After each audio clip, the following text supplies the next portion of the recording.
Madame, mademoiselle, monsieur, bonjour et bienvenue dans notre magazine Il était une fois. Merci d'être avec nous. Aujourd'hui, il était une fois secourir et construire avec Caritas International. Les migrants qui arrivent chez nous vivent-ils un parcours du combattant? Quelles sont leurs priorités et les difficultés auxquelles ils sont confrontés?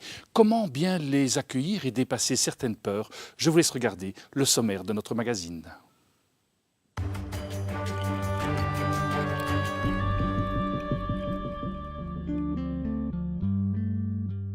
Pour commencer, découvrons le travail des coachs de Caritas. Ils commencent dans la file des demandeurs d'asile devant l'Office des étrangers. Le second reportage nous fera découvrir leur attente dans un centre de Caritas.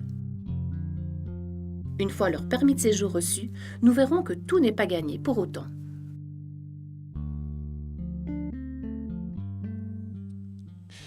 Julie Van Stalen, Marie-Paul Moreau, Corinne Owen, bonjour et merci d'avoir accepté notre invitation. Julie Van Stalen, vous êtes chargée de communication Asile et Migration à Caritas International.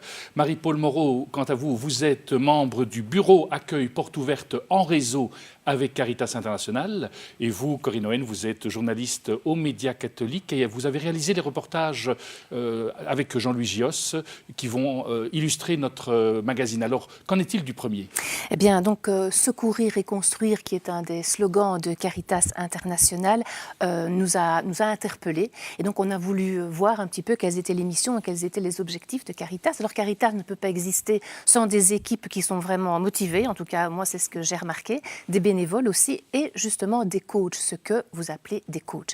Donc, vous allez rencontrer le premier d'entre eux, Steven. Nous l'avons, rencontré devant l'Office des étrangers et il a un boulot très, très important. Je vous invite, Philippe, à voir le reportage tout de suite. Bruxelles, chaussée d'Anvers, devant l'Office des étrangers. Steven se mêle à la file des demandeurs d'asile qui s'est formée dès le petit matin. Chacun espère recevoir ici le document qui lui donnera droit à une place d'accueil. Le temps d'attendre ce dont ils rêvent tous, un permis de séjour. Mais le nombre de personnes acceptées est limité. Tous n'arriveront pas à obtenir une place le jour même. Steven travaille pour Caritas International. Il est là pour repérer les personnes les plus vulnérables. Notre rôle principal, c'est pour les profils vulnérables, donc pour être sûr que le jour même, ils sont accueillis, ils sont enregistrés et ils obtiennent aussi une place d'accueil. Et donc ici, jusqu'à maintenant, malheureusement, on constate qu'il y a par exemple des mineurs non accompagnés, des femmes, des couples qui n'arrivent pas à être enregistrés le jour même.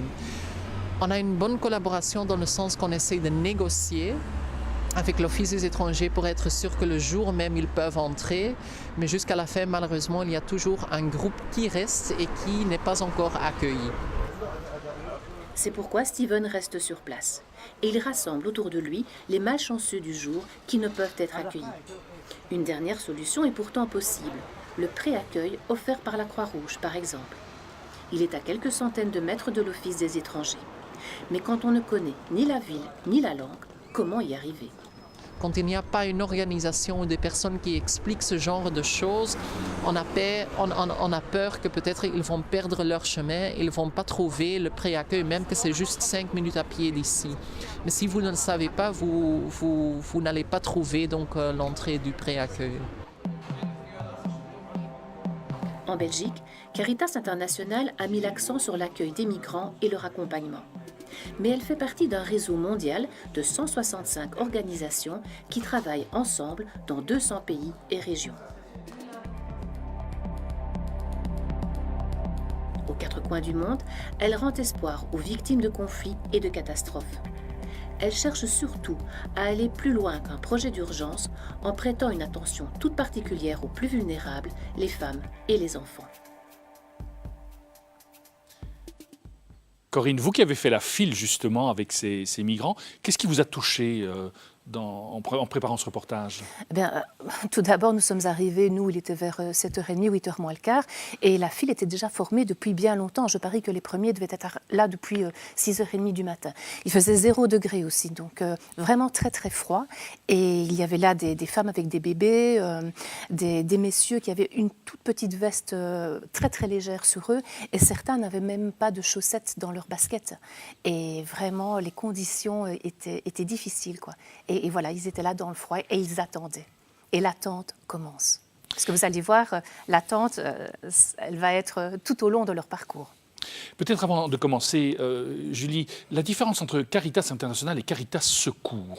On fait partie de la même famille en Belgique, de Caritas en Belgique.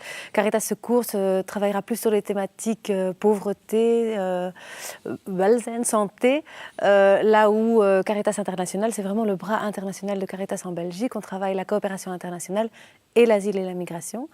Et dans le volet asile et la migration, Caritas International s'occupe vraiment un peu de tout le parcours du demandeur d'asile jusqu'à bien plus loin quand il aura un permis de séjour ou pas. Et donc on est présent en première ligne avec un accueil social.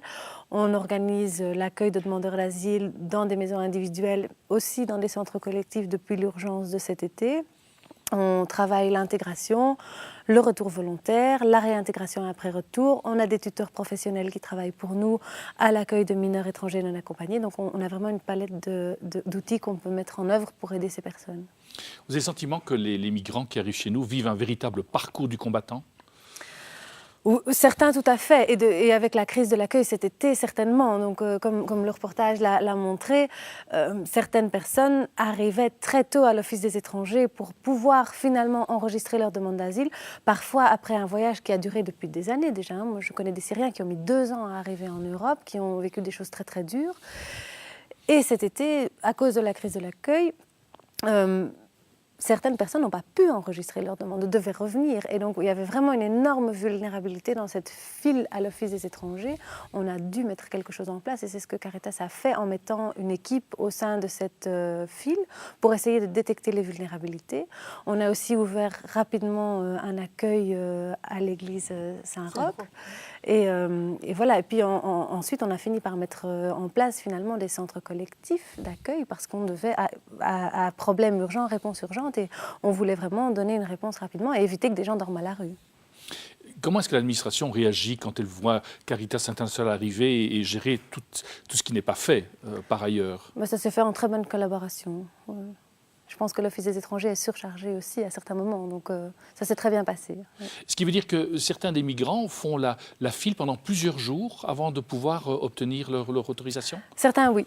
Oui, donc se voit donner une fiche d'interview, en quelque sorte, un nouveau rendez-vous pour revenir plusieurs jours plus tard. Et comment est-ce qu'ils réagissent quand ils ont ça? Est-ce que c'est la désespérance ou bien... C'est très très dur parce qu'on sait... enregistrer sa demande d'asile, c'est la condition sine qua non pour avoir droit à un accueil pendant la durée de toute la procédure. Ça, c'est la loi accueil en Belgique. Donc si vous n'avez pas enregistré votre demande, dans les faits, vous ne savez pas où aller dormir. Si vous ne pouvez pas être aidé par un ami ou par une connaissance ou par de la famille, vous êtes à la rue. Et donc pour certaines personnes, et surtout, il y a des personnes très vulnérables dans cette file, il y a des mineurs, il y a des femmes enceintes, il y a des femmes avec des bébés, il y a des familles avec des bébés, ça peut être vraiment très très compliqué. Oui.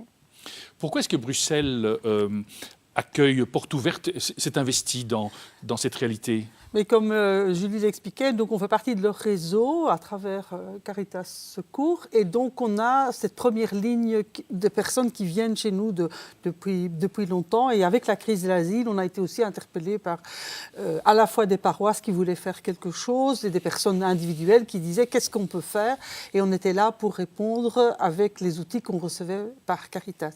Et une des priorités, ça a été de dire voilà, il faut trouver des logements pour les personnes, à la fois quand ils sont encore demandeurs, mais surtout quand ils seront reconnus comme réfugiés. Les paroisses, quelque part, elles accueillent des familles aujourd'hui? Donc les paroisses ont décidé sur Bruxelles de se regrouper. Ils sont déjà regroupés en unités, donc de trouver des moyens pour louer une maison ou un appartement et ensuite sous-louer à des personnes qui étaient réfugiés reconnus et ceci en lien avec le service accueil de Caritas. Ce qui était très positif, c'est que la paroisse à la fois pouvait être proche et détecter les difficultés que le soir, par exemple, dans l'habitation, ce que la personne de Caritas ne pouvait pas faire. Donc, il y avait une espèce de proximité, tout en veillant que les personnes deviennent autonomes. Hein. Donc, si on les accueille ou on loue, il y aura un contrat, et donc leur apprendre aussi les démarches à faire pour s'intégrer dans notre société. Les propriétaires réagissaient positivement quand vous demandiez d'avoir des logements pour les réfugiés? Alors ça a vraiment été formidable. On a lancé un appel en collaboration avec les évêques de Belgique le 21 août cet été. Et très rapidement, on a eu près de 700 logements mis à disposition. Donc évidemment, c'était un travail énorme pour aller visiter tous ces logements parce qu'il y a des lois, il y a des codes, il y a des règles quand on veut accueillir des demandeurs d'asile. Donc tous les logements n'étaient pas toujours utilisables malheureusement. Mais donc nos équipes ont vraiment fait un travail incroyable pour aller visiter par semaine énormément de logements, y loger ensuite des demandeurs d'asile ou des réfugiés reconnus. Et on a été vraiment sidérés par la réponse qu'on a eue, non seulement de propriétaires qui voulaient nous louer un bien, mais aussi de bénévoles ou de volontaires qui nous disaient très vite on veut faire quelque chose, voilà, on est disponible. Donc ça a été vraiment magnifique. On reviendra sur les bénévoles dans quelques instants parce que je pense que vous avez un deuxième reportage à nous proposer, Corinne. Oui, nous sommes allés à Spa où il y a une douzaine de familles à peu près qui sont logées dans un centre d'accueil de Caritas, un centre d'accueil que vous avez en collaboration avec l'Armée du Salut, si je me souviens bien. Et alors la plupart des demandeurs d'asile, vous allez voir Philippe, n'ont pas souhaité être filmés. Je pense qu'ils ont vraiment une peur viscérale des représailles qui pourraient s'exercer sur leurs familles qui sont restées au pays. Donc par exemple, nous avions une famille qui avait accepté de témoigner. Le papa avait vraiment envie de raconter son histoire. Ses deux fils avaient décidé de changer de religion. Au départ, ils étaient musulmans et puis ils ne s'étaient plus reconnus dans l'islam. Ils étaient devenus catholiques et donc ils avaient vraiment signé en quelque sorte l'arrêt de mort de la famille tout entière. Et le jour même, le papa avait fermé la maison et était parti. Eh bien, ce monsieur, après avoir accepté de témoigner, s'est rétracté et m'a dit non, j'ai vraiment trop peur. Même à la limite, ici en Belgique, on pourrait me reconnaître et je ne souhaite plus. Donc voilà, je vous invite quand même à voir le reportage que nous avons réalisé.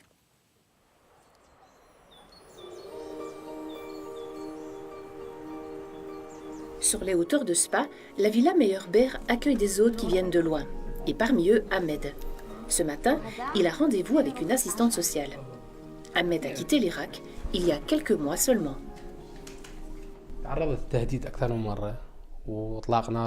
J'ai été menacé plusieurs fois.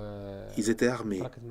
J'ai décidé de quitter ma ville, mais lorsque Daesh est arrivé au pouvoir, il a fallu alors que je quitte l'Irak. Et c'est ainsi qu'il arrive parmi les 70 résidents de cette villa où Caritas International a installé un centre d'accueil pour demandeurs d'asile. Jusqu'à présent, Caritas privilégiait les structures d'accueil individuelles. Mais devant l'arrivée massive des réfugiés, il a fallu s'adapter et penser plus grand. À Spa, entièrement pris en charge, les migrants attendent la fin de leur procédure d'admission. Ici, 12 familles espèrent recevoir bientôt le feu vert qui leur permettra de commencer une nouvelle vie sur le sol belge. Chacune a droit à une chambre un peu spartiate, il est vrai. Tous attendent. Une convocation, un papier, des nouvelles de la famille et les journées sont parfois bien longues. C'est rythmé un peu en fonction des heures de repas. Hein. Donc on déjeune et puis pendant toute la matinée, soit il y a des animations en place ou pas et on attend le repas de midi et puis on mange et puis l'après-midi pareil. Oui, l'attente, on peut dire que c'est sûrement le maître mot. Heureusement, chaque jour, des bénévoles se relayent à la villa. Petit à petit, des activités commencent d'ailleurs à se mettre en place. La chanson. Michel propose par exemple des cours de français. Il faut bien l'avouer, la maîtrise d'une des langues nationales est un facteur d'intégration. Mais au niveau de l'apprentissage, adultes et enfants ne sont pas égaux. Regarde, il est là. Les enfants parlent comme s'ils respiraient après 3-4 jours d'école. Ils commencent déjà à dire des mots. Et la différence entre les enfants qui vont à l'école et les adultes qui restent ici est très très forte. Ce sont les enfants qui apprennent le français aux adultes si les adultes étaient capables d'écouter. Mais les adultes qui se plongent dans le français de façon un peu permanente avancent vite. Le problème, c'est qu'ici, ils ont un cours, 2 cours par semaine, mais qui ne peuvent pas se plonger vraiment dedans. Ils sont entre eux dans leur langue, bien souvent. Donc l'idéal, c'est quand même qu'ils puissent quitter le centre et aller à Verviers ou à Spa et suivre des cours de façon plus méthodique et rencontrer dans la rue des gens qui ne parleront que français. Amira ne parle pas encore français. Ce midi, elle a bien choisi de faire ses courses à Verviers, comme le suggérait Michel, mais dans ce quartier, elle se sent presque au pays. Si la langue est probablement le meilleur facteur d'intégration, trouver du travail est le second. Tous les résidents en sont persuadés. Voilà, ils ont la possibilité aussi, au bout de X mois de procédure, de faire une demande pour avoir un permis de travail. Ben voilà, ils ont tous fait cette demande de permis de travail et on les voit tout contents avec ce permis de travail. Alors après, arriver à dire que oui, mais vous ne parlez pas français, oui, mais finalement en Belgique, il n'y a pas beaucoup de boulot. Il n'y a pas non plus beaucoup de boulot pour les personnes qui ne sont pas qualifiées. Et donc, ben, tout ça, c'est un idéal qui est déconstruit finalement.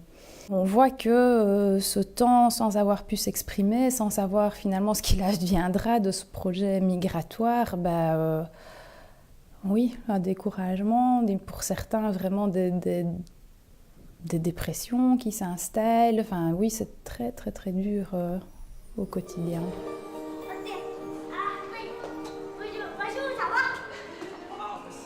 Gérer les besoins du quotidien, c'est une chose. Gérer les émotions et les histoires de chacun, c'en est une autre. Pourtant, tous ont de l'espoir plein les poches, persuadés que la Belgique sera leur terre d'accueil.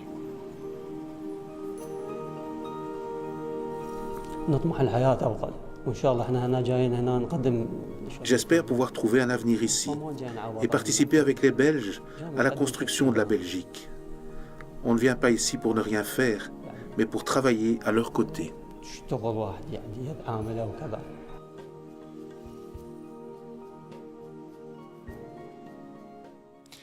Julie, quelles sont les plus grandes difficultés auxquelles les migrants sont confrontés aujourd'hui dans notre pays? Il y a plusieurs choses, on en a déjà parlé, l'enregistrement de la demande d'asile qui a été très difficile. Et puis, je pense, une fois arrivé dans un centre d'accueil ou dans une maison individuelle, parce que Caritas fait les deux, la difficulté, c'est l'attente d'une réponse. C'est vraiment un temps d'attente. Votre vie est sur pause, on hold. On ne sait pas ce qui va se passer. Est-ce qu'on va pouvoir rester en Belgique ou pas? Dans les centres déjà, ou même dans les maisons individuelles qu'on gère, on voit que les gens sont incroyablement motivés pour apprendre la langue, pour apprendre à connaître les voisins, pour envoyer les enfants à l'école. C'est souvent la grande priorité. Enfin, les enfants qui peuvent retourner à l'école. En Syrie, il y a des enfants qui ne vont plus à l'école depuis 4-5 ans. Donc c'est vraiment une attente de la part des parents. Mais à part ça, on attend. Voilà, on ne peut pas travailler en Belgique pendant la première partie de la procédure d'asile. Donc il n'y a pas grand-chose à faire, à part s'occuper de sa famille, attendre, espérer, préparer l'interview. Et ça, c'est vraiment très, très dur. On le voit bien dans le reportage, il y a plusieurs bénévoles qui sont là. Comment est-ce que ces bénévoles peuvent vous contacter, justement, si des gens nous regardent, ils se disent « Tiens, je voudrais bien être bénévole ». Est-ce que, en allant sur le site Internet? Voilà, avec grand plaisir. Alors, on est toujours à la recherche de volontaires qui ont envie de nous aider. Et sur le site Internet www.caritasinternational.be, on va trouver toutes les données nécessaires. Et de quel type de bénévoles vous avez besoin pour le moment, principalement? On a besoin des gens d'un peu partout. Donc dans nos 2 centres d'accueil qu'on a aujourd'hui à Spa et Scherpenheuvel, ce sont par exemple les organisations bénévoles qui préparent les repas ou qui préparent des activités pour les enfants ou qui aident à faire les devoirs ou qui aident les adultes à aller à l'école ou voilà.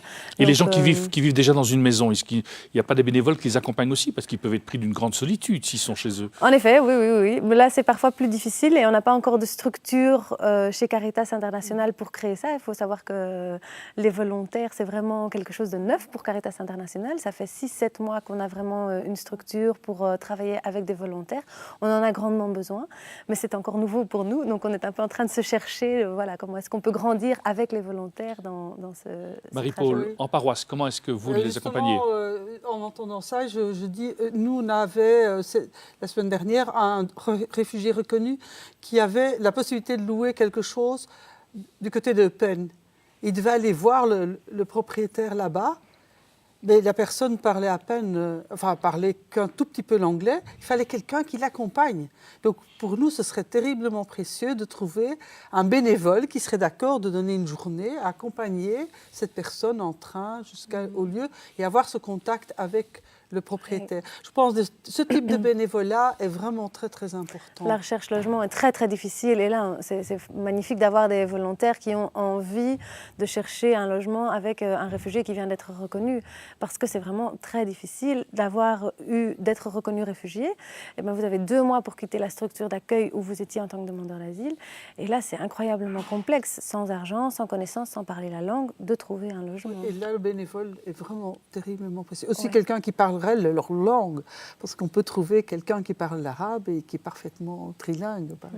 Justement, c'est peut-être le lien avec le 3e et dernier reportage de cette émission, voilà. Corinne. Donc nous sommes allés à Liège rencontrer l'équipe de Caritas Liège et nous avons fait la connaissance d'un concept intéressant qui s'appelle le Housing Café et qui est justement cette fameuse recherche de logement où une quinzaine de bénévoles à peu près sont autour de la responsable sur place et passent vraiment des heures et des heures au téléphone à essayer de trouver des propriétaires. Alors à Liège, il y en a des propriétaires qu'ils appellent d'ailleurs les propriétaires solidaires et qui se sont manifestés au départ et qui sont évidemment appelés en priorité, mais malheureusement, il n'y en a pas assez.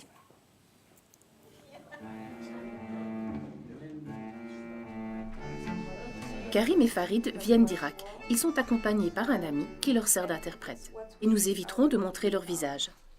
S'ils ont eu la chance d'obtenir enfin leur permis de séjour, leurs familles sont restées au pays et ils ont peur des pressions qui pourraient s'exercer sur elles. Ce matin, Marine, coach d'intégration chez Caritas, leur explique les démarches à suivre pour bénéficier d'une allocation en s'inscrivant au CPAS. Pour ce premier rendez-vous, Marine a décidé de les accompagner.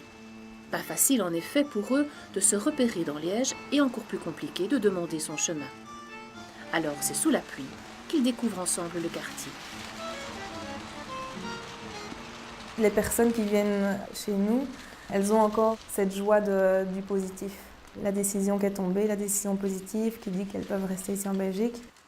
Mais c'est vrai que quand on les suit dans la durée, déjà dans le premier mois, on voit une baisse de motivation parce que le premier mois est très difficile pour eux. C'est vrai qu'au centre, ces personnes étaient quand même bien accompagnées, mais du jour au lendemain, elles se retrouvent un peu face à elles-mêmes et à devoir se débrouiller avec un minimum. Mais au CPAS, l'attente s'annonce bien longue et nous allons les y laisser pour retourner dans les bureaux de Caritas. Dans le parcours d'intégration des migrants, trouver un logement est essentiel pour obtenir du travail. C'est pourquoi une quinzaine de bénévoles ont rejoint l'association. Chacun a ses réseaux ou ses bons plans pour trouver des propriétaires sympas prêts à louer à des réfugiés. Vers tiers, ça s'appelle tiers. Bon, il faut téléphoner à plusieurs propriétaires. Il faut négocier beaucoup.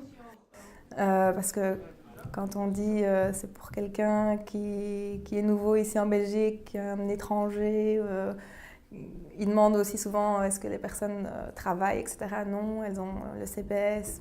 Le mot CPS fait peur aux propriétaires, ce qui est compréhensible, mais il faut être bon négociateur pour être bénévole dans ce projet. Mais revenons à Karim et à Farid. Leur inscription au CPAS enregistrée, Marine les dirige vers la Croix-Rouge où des colis d'urgence sont mis à leur disposition. Cela leur permettra d'attendre l'allocation à laquelle ils ont droit en parents au plus pressé.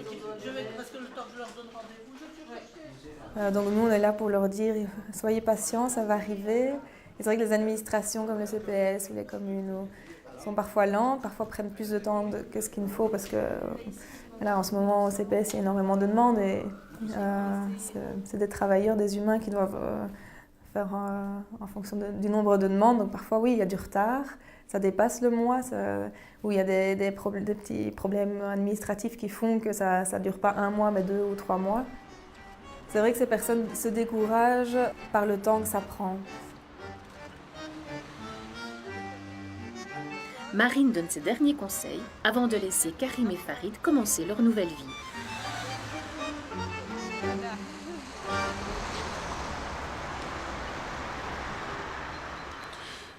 Julie, les baux sont signés par Caritas International ou sont signés par les réfugiés? Alors, quand on cherche des logements pour des demandeurs d'asile, on passe un bail avec Caritas International. Mais quand on cherche des habitations pour des réfugiés reconnus, c'est en direct avec les réfugiés reconnus.